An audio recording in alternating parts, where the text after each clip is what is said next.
Olá, eu sou a professora Lu e vou conversar com você a respeito de um poema de Carlos Drummond de Andrade, que está no livro Alguma Poesia.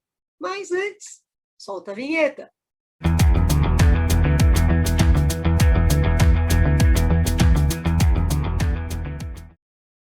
Olá, pessoal, vamos agora a um poema de Carlos Drummond de Andrade, extraído do livro Alguma Poesia, o livro de estreia de Drummond.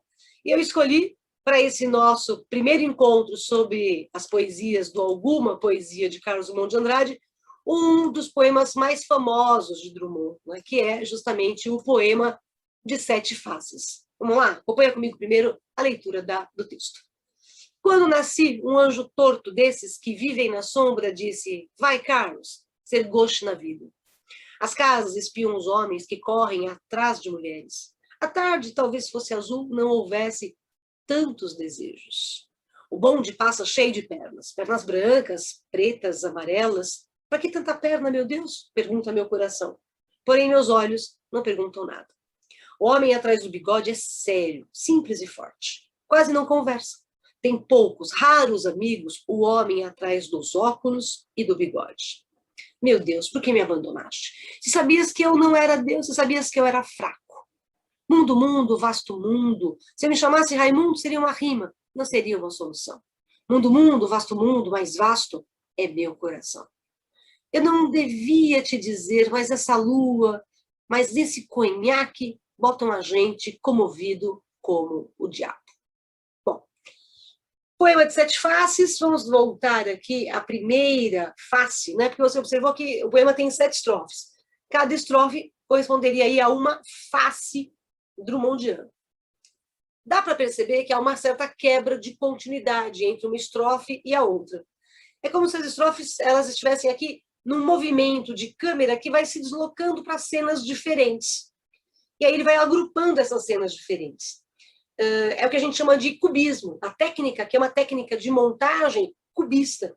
Vamos lembrar que no início do século XX, as vanguardas estavam em evidência e eram muito difundidas. Uma das vanguardas é justamente o cubismo, e o Drummond se vale aqui dessas cenas montadas, né, sem continuidade, que a gente vai determinar como técnica cubista. Tá bom?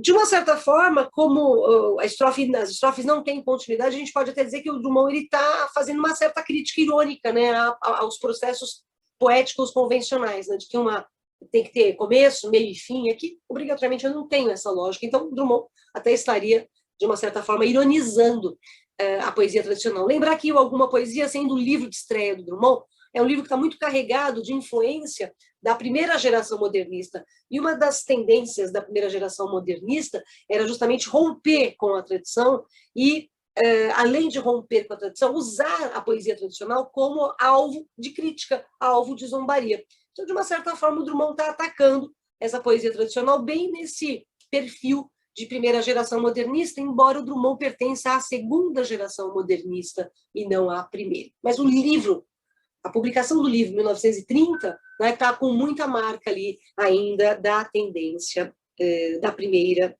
geração modernista, tá bom? Bom, além disso, notem que as 7 faces, né, a gente tem aí as 7 faces nessa justa posição, né, de imagens, e é engraçado que é uma justa posição de imagens que dá uma certa simultaneidade às estrofes, aos versos, né, e rapidez. Né? Você viu que é um texto razoavelmente longo, mas a gente lê com rapidez porque a própria estrofação nos possibilita essa dinamicidade da leitura. Agora, é um eu lírico que se posiciona ali em primeira pessoa, imóvel, observando, né, a existência dele, observando um mundo exterior, e ele não aceita muito este mundo exterior. Tanto que ele questiona alguns valores deste mundo exterior. Quer dizer, é como se ele estivesse contemplando o mundo, e embora ele estivesse inserido neste mundo, ele está à distância. Né? É um eu olhando para a sua posição dentro de um mundo que ele, de uma certa forma, acaba questionando, né? E até certo ponto repudiando. Né? É um homem solitário, você percebe que ele é um homem solitário, ele diz isso, né, no texto, ele tem poucos, raros amigos, o eu lírico tem poucos, raros amigos, então é solitário, é sentimental, embora ele negue o sentimentalismo, aliás, ele acuse o conhaque, né? Ele fala que é o conhaque, a lua, que dão esse exagero sentimental. Então, ele nega, na verdade, não é que ele nega, ele disfarça, né, esse sentimentalismo. Bom, foi publicado na noite de Natal, isso é interessante a gente perceber, o poema foi publicado na noite de Natal, em 1928, ou no dia de Natal, como você quiser, né, em 1928, sob o pseudônimo de Carlos Alberto. Drummond não assinou Carlos Drummond de Andrade, colocou apenas Carlos Alberto. E naquela divisão que o Drummond depois fez, o Drummond fez depois uma divisão de toda a sua obra, dos campos temáticos da sua poesia, e este poema assim, encaixaria naquilo que o Drummond chama de um eu todo retorcido, né? Quer dizer, é um autorretrato desse eu lírico aqui, que está retorcido, completamente retorcido, né? E você nota que esse processo se espalha por cada uma das cenas, por cada uma das estrofes, por cada um dos 7 fragmentos da realidade que ele está observando. E aí ele diz assim, logo no início, né? Quando nascia um anjo torto, desses que vivem na sombra, disse, vai, Carlos, ser gosto na vida. O nascimento dele já está marcado pelo destino. Aliás, o tom de fatalismo é muito dominante nesse texto. Mas o nascimento dele já está marcado aqui pelo destino. E o anjo, né, que ao invés de ser um anjo da guarda, o anjo que ele recebe é um anjo torto, é um anjo marginal, torto, né, um anjo sem sublimidade, um anjo sem jeito de ser anjo, porque anjo não deve ser torto, mas esse aqui é um anjo torto, é quase um emissário da sombra, não é? É um anjo às margens daquilo que seria o padrão de comportamento angelical. Então, justamente, este anjo torto, né, é que vai dominar a vida dele. Então, é um anjo que está dentro do coração dele. É interessante, né? Repare que Gauche, né, que ele coloca logo depois, ele disse, vai, Carlos, olha o que o anjo diz, né? Vai, Carlos, ser gauche na vida, quer dizer, vai ser estranho na vida, mas o gauche representa o esquerdo, então você vai ser um esquerdo. É curioso que do lado esquerdo a gente tem o coração, né? Então esse anjo também é esquerdo, porque ele não anda direitinho, né, de acordo com os padrões do anjo. O Carlos também não vai ser direitinho de acordo com os padrões de homem, né? Os dois serão esquerdos, mas esquerdo é o coração, então os dois são do mesmo lado do coração, tanto o gauche, o torto, do eu lírico, quanto o anjo torto, né, que é o seu anjo de proteção, né? Esse desajeitamento, né, esse ser gauche, né, essa condenação a ser torto também, né, assim como o anjo é torto, aquele que ele protege também vai ser torto. Ele está ali como uma condenação, né? Disto você não vai escapar, você vai ser torto, onde você querer ser direitinho, você não vai ser direitinho. E esse disse, vai, Carlos, ser gauche na vida é uma chave de ouro. Os poemas normalmente têm a chave de ouro no penúltimo ou último verso. O Drummond ele faz uma chave de ouro às avessas, né? Ele coloca que o principal sentido aqui do texto é esse eu lírico ser desintegrado de uma realidade banal, comum, uma realidade cotidiana. Isso aparece bem no início com o galicismo gauche, né? É esse esquerdo, esse gênio incompreendido, até certo ponto ridicularizado, que o Carlos será no futuro. E aí vamos para a segunda cena, ou a segunda face. As casas espiam os homens. Repare que as casas espiam. Por trás das casas existem pessoas. Então é a ideia das pessoas bisbilhotando a vida alheia, que é muito comum, né? Por trás de uma janela tem sempre alguém observando o que todo mundo faz, né? Então é a bisbilhotice que a gente tem, acho que infelizmente muito comum até os nossos tempos. Então as casas, enquanto as casas espiam os homens que correm atrás de mulheres, repare, eu tenho um desejo amoroso de homem, mas eu também tenho talvez o desejo amoroso dessa pessoa que está por trás das casas, espiando, né? Deixa eu ver o que ele vai fazer. Ele está correndo atrás de mulher. Quer dizer, há um certo desejo também, ou de correr, ou de ser perseguida por esse homem, né? A tarde talvez fosse azul. O azul é a cor da paz, claro. A paz é branco, não, mas o azul remete à ideia de paz, de um tempo límpido, de um tempo tranquilo, de uma calmaria. Então, a tarde talvez fosse calma, se não houvesse tantos desejos. Agora, repare que o Drummond ele omite o se. Se não houvesse. O se não tá explícito ali. Mas a ideia que eu tenho aí é do condicional. Se não houvesse tantos desejos, a tarde seria azul, seria de paz.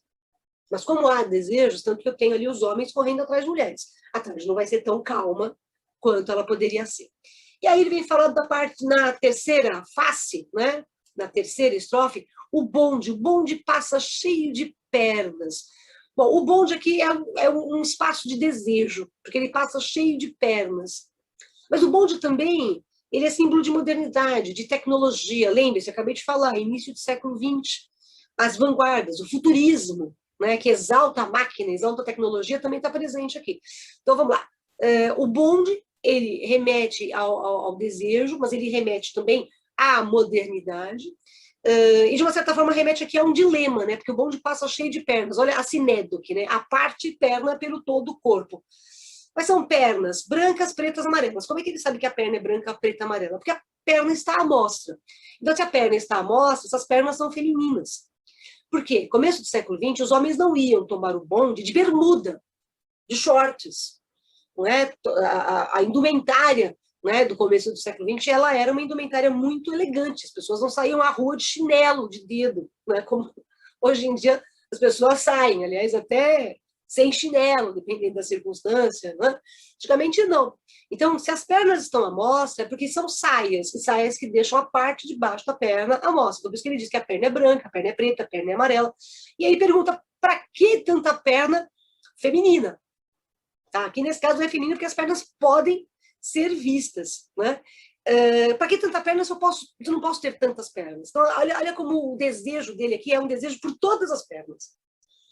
Não é tanta perna branca, preta, amarela. Nossa, para que tanta perna? Eu não posso ter todas essas pernas, embora eu desejasse, talvez, ter ali todas estas pernas. Né? Então, olha como é o centro urbano. Eu tenho um número grande de pessoas, né, pelas pernas, e eu tenho o bonde. Então, é um centro urbano aqui. Então, a gente percebe que é um eu interiorano observando o centro urbano no qual ele está inserido. E aí quem pergunta, para que tanta perna, meu Deus, pergunta meu coração. Então, o coração pergunta, mas os olhos não perguntam nada. Os olhos simplesmente veem. Então, você tem um certo desajuste aí entre o eu lírico e a realidade, entre o que ele sente e o que a realidade mostra para ele. De uma certa forma, né, os olhos não perguntam nada, os olhos estão satisfeitos em verem as pernas. Então, você tem aí uma certa aspiração a uma liberdade erótica, uma liberdade sexual, né, porque ele pode ver, né, tantas pernas. Então, os olhos não perguntam nada, eles só admiram, né, enquanto que o coração, né, está ali perguntando alguma coisa. Então, repare que você tem dois elementos, né, um conflito aí entre o coração e os olhos. Né? O conflito entre o sentimento e o desejo. Então, enquanto o coração sente, os olhos desejam. Enquanto o coração pergunta, os olhos simplesmente veem, né? Admiram essa passagem, né? Essa passagem de pernas, tá bom? Que é uma coisa banal, se a gente observar, né? É uma situação comum, né? Mas há um eu lírico que se espanta com essas coisas comuns, que para ele não eram obrigatoriamente comuns. É um eu lírico que está, a gente percebe que ele é fragilizado, ele é desajustado, ele está espantado num meio, né, que é para ele um meio distinto daquele que ele estava habituado. Né? Então, por isso que os olhos estão só aproveitando a oportunidade de olhar para as pernas e não estão questionando absolutamente nada. Aliás, eles não questionam porque eles observam. Eles estão ocupados na observação e não no questionamento. E aí vem o homem atrás do bigode. Claro, há uma diferença entre eu lírico e Carlos Drummond de Andrade.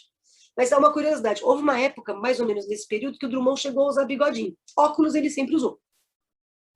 Eu não estou dizendo que esse homem atrás do bigode é o Drummond, mas que há uma certa projeção drummondiana aí, com certeza. Então, o homem atrás do bigode é sério, simples e forte. É um homem convencional. É um homem, um burguês forte, que anda de bigode, anda de óculos, né? Mas é isolado, quase não conversa.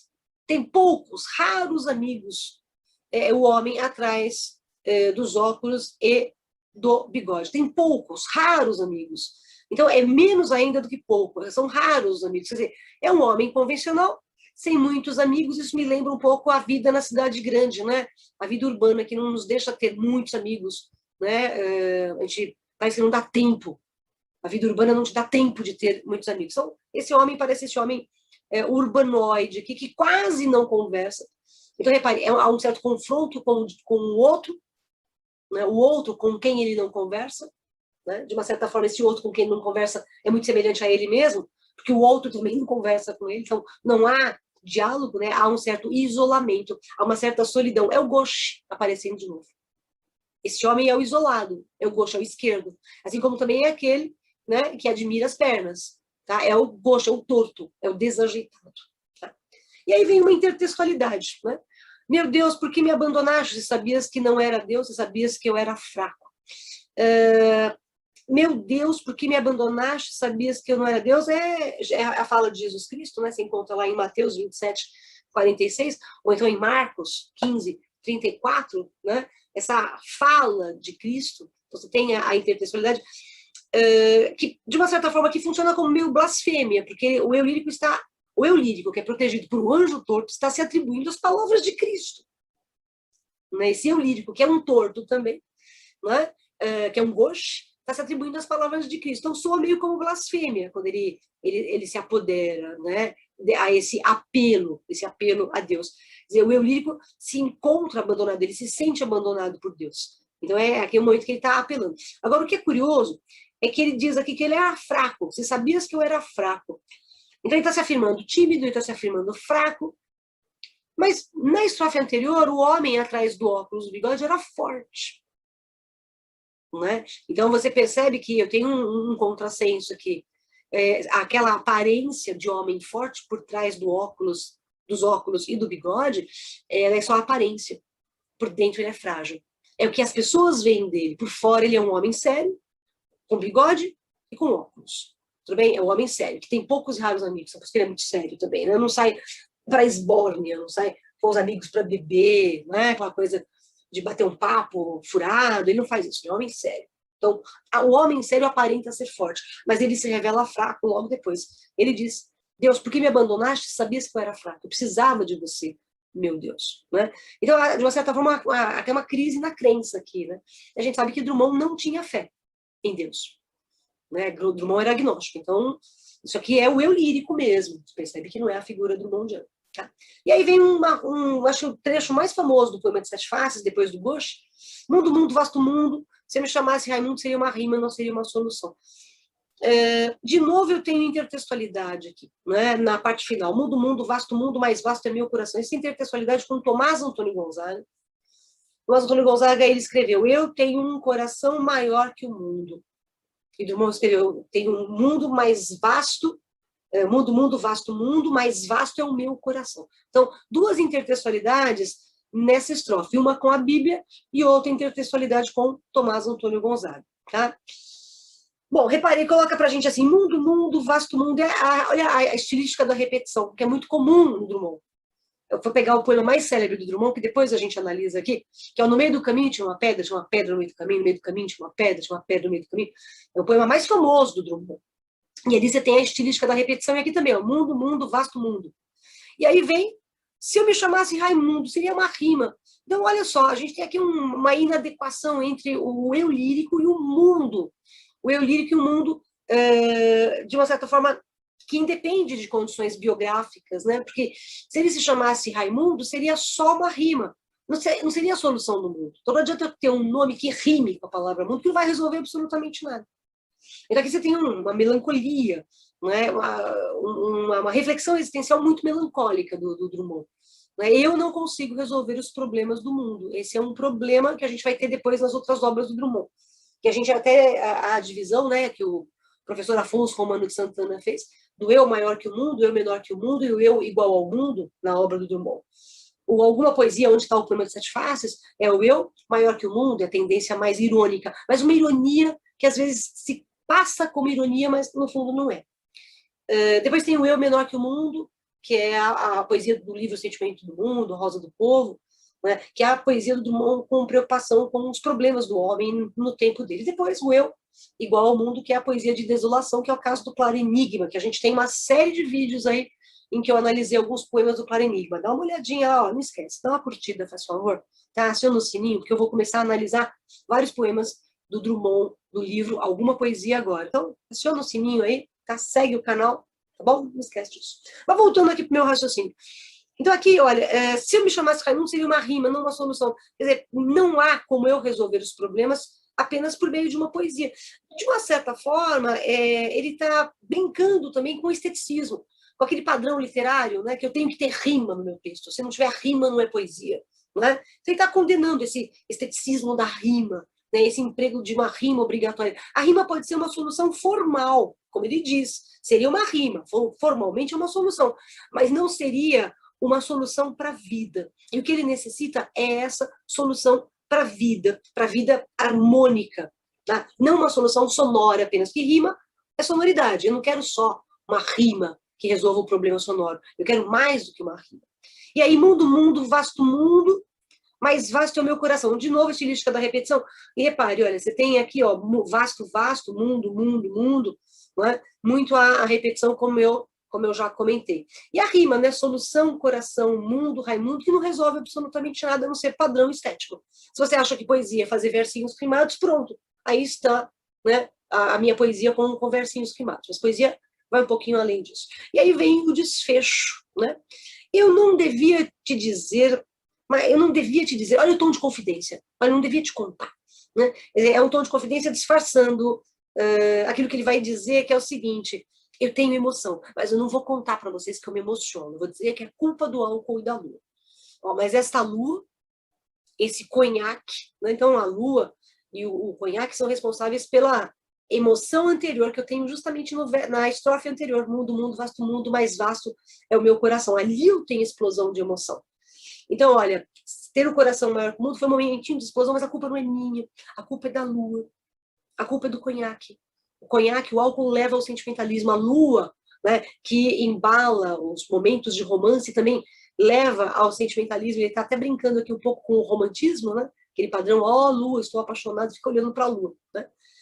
E por que ele dá a desculpa de que a emoção é culpa da lua e do conhaque? Porque ele está envergonhado, ele está envergonhado de ter transbordado uma emoção que está na estrofe anterior. Olha a autoironia dele aqui, né? A autoironia drummondiana fica bem evidente, tá legal? Ele nega, né? No final das contas, ele nega o desabafo da estrofe anterior, não é? Porque não foi eu que disse, foi o álcool e foi a emoção. Tá? Então, assim, o poema de Sete Faces é um poema em que a gente percebe que 7 faces do Drummond, do eu lírico, estão presentes ali, e muito a face do gauche, né, do eu lírico desarticulado. Esse aqui, no mundo, mundo, vasto mundo, você percebe o eu gauche dele. Na verdade, a primeira, a quinta e a sexta estrofe são as estrofes em que esse gauche desarticulado diante da realidade, né, acaba aparecendo com mais força, com mais evidência. Tá bom? Não que nas outras eu não tenha, mas na primeira, na quinta e na sexta, o gauche se faz mais marcante. Tá legal? Bom, eu espero ter te ajudado, tá bom? Não esquece de acompanhar a gente aí nos próximos vídeos e eu te encontro em breve. Obrigada pela parceria, obrigada por estar aqui comigo e fique bem. Beijo. Tchau, tchau.